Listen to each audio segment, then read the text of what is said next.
23 জুলাই কোটা সংস্কারের প্রজ্ঞাপন জারির পর 24 জুলাই বুধবার পরিস্থিতি কিছুটা স্বাভাবিক করার চেষ্টা করে স্বৈরাচারী সরকার। টানা 5 দিনের মতো কারফিউ বহাল থাকলেও কয়েক ঘন্টার জন্য তা শিথিল করা হয়। তবে সংঘর্ষ, হামলা, ভাঙচুর ও অগ্নিসংযোগের ঘটনায় দেশজুড়ে চিরুনি অভিযান অব্যাহত রাখে আইনশৃঙ্খলা বাহিনী।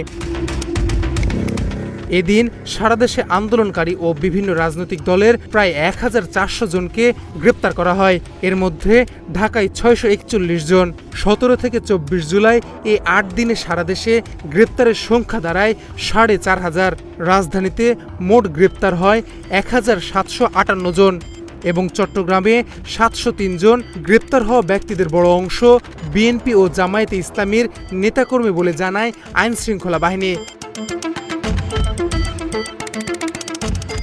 গ্রেপ্তার অভিযান সম্পর্কে তৎকালীন ডিবি প্রধান ও ডিএমপির অতিরিক্ত কমিশনার মোহাম্মদ হারুনা রশিদ বলেন, ভিডিও ফুটেজ বিশ্লেষণ করেই অভিযুক্তদের শনাক্ত ও গ্রেপ্তার করা হচ্ছে। 5 দিন পর 24 জুলাই রাতে পরীক্ষামূলকভাবে ব্রডব্যান্ড ইন্টারনেট চালু করে বিটিআরসি। তবে আন্দোলন দমাতে মোবাইল ইন্টারনেট তখনও বন্ধ রাখে ফ্যাসিস্ট শেখ হাসিনা সরকার। এছাড়া ক্ষতিগ্রস্তদের অজুহাতে মেট্রো রেল ও ঢাকা এলিভেটেড এক্সপ্রেসওয়ে চালু করা হয়নি।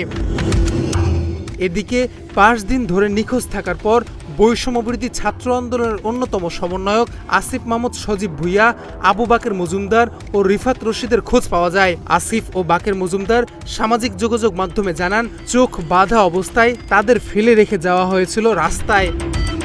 ঢাকাসহ বিভিন্ন জেলায় সংঘর্ষে আহত হয়ে চিকিৎসাধীন আরও 4 জনের মৃত্যু হয়। ঢাকা মেডিকেল কলেজে 3 জন এবং সাভার এনাম মেডিকেল কলেজ হাসপাতালে 1 জন মারা যায়। বিভিন্ন হাসপাতাল, স্বজন ও সংশ্লিষ্ট সূত্রের তথ্য অনুযায়ী 14 জুলাই পর্যন্ত আন্দোলন ও পরবর্তী সংঘাত নিহতদের সংখ্যা কমপক্ষে 201 জনে পৌঁছায়। কারফিউ শিথিল থাকায় এদিন ঢাকা, গাজীপুর ও নারায়ণগঞ্জে সকাল 10টা থেকে বিকেল 5টা পর্যন্ত মানুষ সীমিত পরিসরে চলাচলের সুযোগ পায়। অন্যান্য জেলাতেও জেলা প্রশাসকের সিদ্ধান্ত অনুযায়ী কয়েক ঘন্টা কারফিউ শিথিল রাখা হয়। সরকারি অফিস ও ব্যাংক 4 ঘন্টার জন্য খোলে। পাশাপাশি সেনাবাহিনী, পুলিশ ও র্যাব টহল অব্যাহত থাকে সারা দেশে। কারফিউ শিথিলের সুযোগে রাজধানী থেকে দূরপাল্লার বাস চলাচল শুরু করে। সদরঘাট থেকে বিভিন্ন রুটে লঞ্চ চলাচলও পুনরায় শুরু করে। তবে মানুষের চলাচল ছিল একেবারে সীমিত।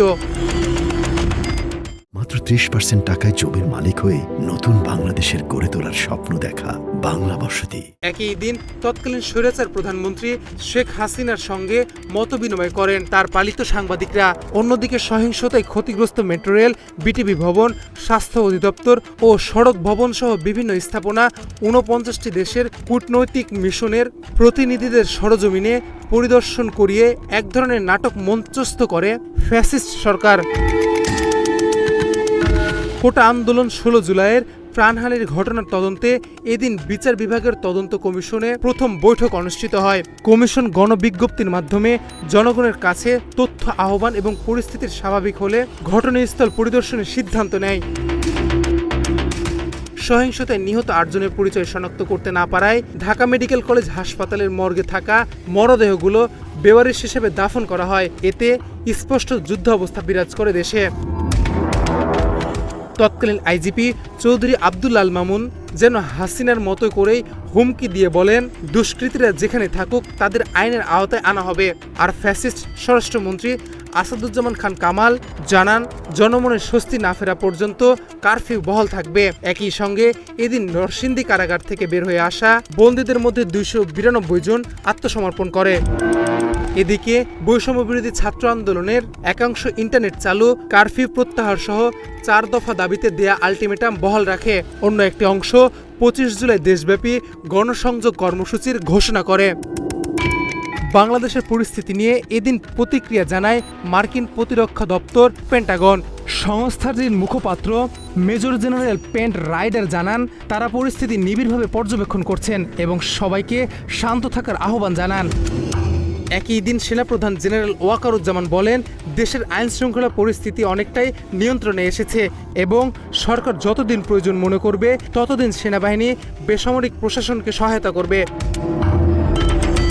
এদিকে চলমান পরিস্থিতির কারণে বিশ্ববিদ্যালয়গুলোর ভর্তি পরীক্ষা স্থগিত রাখা হয়। পাশাপাশি 31 জুলাই পর্যন্ত পিএসসির সব পরীক্ষা, যার মধ্যে 44তম বিসিএস এর মৌখিক পরীক্ষাও রয়েছে, স্থগিত রাখার ঘোষণা দেওয়া হয়। এভাবে 24 জুলাই একদিকে সীমিত স্বাভাবিকতার দেখানোর চেষ্টা, অন্যদিকে গ্রেপ্তার অভিযান, তদন্ত ও আন্দোলনের নতুন কর্মসূচির মধ্য দিয়ে জুলাই আন্দোলনের আরেকটি গুরুত্বপূর্ণ দিন পার হয়। শাহরিয়ার ফাহিম, বাংলা এডিশন।